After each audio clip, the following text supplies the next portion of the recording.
তো গাছ দেখো এই লেবু গাছটা আমার দাদু লাগাইছে। তো গাছটার ভিতরে অনেক বেশি লেবু ধরছে, আর এই লেবুটি অনেক স্বাদ খাইতে, এর ভিতরে অনেক বেশি রস। তো এই লেবুটি কি লেবু তো তোমরা জানা থাকলে কমেন্ট করে কইও। আমি তো জানি এটি কি লেবু, তো তোমরা কেউ যদি জানা থাকে কমেন্ট করে কইও, এরপরে আমি কমু এটি কি লেবু। তো হে প্রথমে যে আম দেখছো এটা ঠিক হই, আজকে আমরা খামো আম ভর্তা। তো আমরা কেমনে আম ভর্তা খাই তোমরা সবাই দেখলে ব্লগটা সবটা কন্টিনিউ করো। তো তোমরা সবাই দেখামো আজকে কেমনে আমরা আম ভর্তা খাই।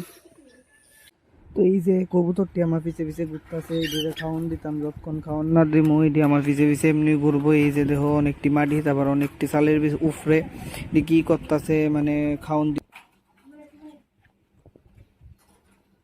তো এই যে আমার এই ছাগলটি দেখতাছো, এটির অনেকই সবজি ছাগলেরই আমার শরীর বালানা। তো একটা ছাগলের শরীর বালানা, এটি 2-3 দিন ধরে খানা জানি না এটির কিতা হইছে।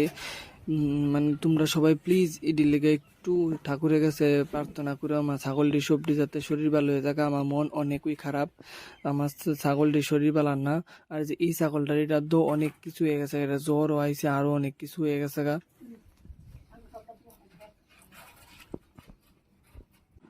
তো এই যে দেখো পাপা ফুচকুনির থেকে মাছ ধরছে, তোমরা দেখাইতাছি না কেমনে ধরছে। আমি স্নান করতাম আসলাম, বাবজি বাইরে হয়ে দেখা মোমা স্নান করে দি মাছও ধরে লাইছে, এলাকা মাছটি দেয়। তো গাইজ যেই গরম পড়ছে বাটটার তো কিচ্ছু চলে না, খালি জল টানে ঠান্ডা জল আর শুক্কা জিনিস খাওয়ানোর ইচ্ছা করে। তো গরম হয়ে বয়ে ভাবতাছি যে কিতা এমন খাওয়ান যত আটকা মাথা তাইলো যে গরম, মানে বাড়ির ভিতরে আম গাছ আছে, তো ওখানে আম পাইরা ভর্তা বানামো। তো তোমরা ব্লগটা সবটা কন্টিনিউ করো, সবটা দেখো ব্লগটা। তো এই যে দেখো গাছের থেকে এবার আমরা আম পাইরা লাইছি, এই কয়টা আম হয়ে যাবো গা।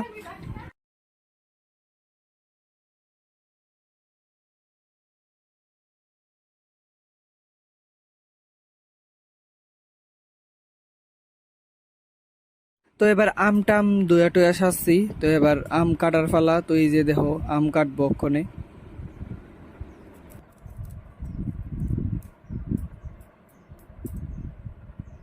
আমার তো আবার শুক্কা জিনিস অতিরিক্ত পছন্দ, তেঁতুল আম যা আছে মানে যত শুক্কা জিনিস মানে আমার ততই ফেভারিট। মানে শুক্কা জিনিস দেখতে না দেখতে আমার মানে জিব্বা দিয়া লুলায় ফেরে, মানে কি তা কম। মানে আমার শুক্কা জিনিস মানে দেখলই খালি শাস্তি হবে, যে নই দিই আমার মানে খাওয়া নই লাগবো।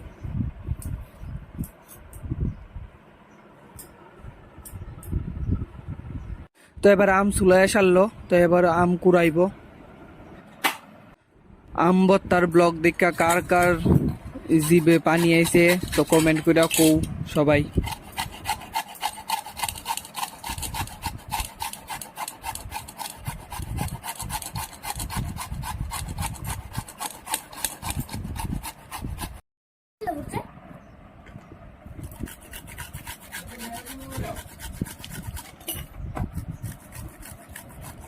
তো আম কুড়া কমপ্লিট, তো এবার হইছে মরিচ পুরা।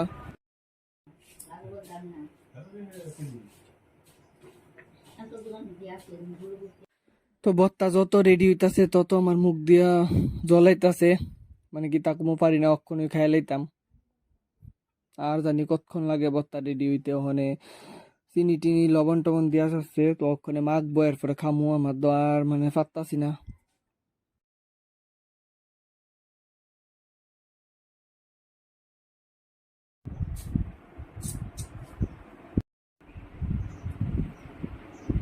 কেমন হয়েছে?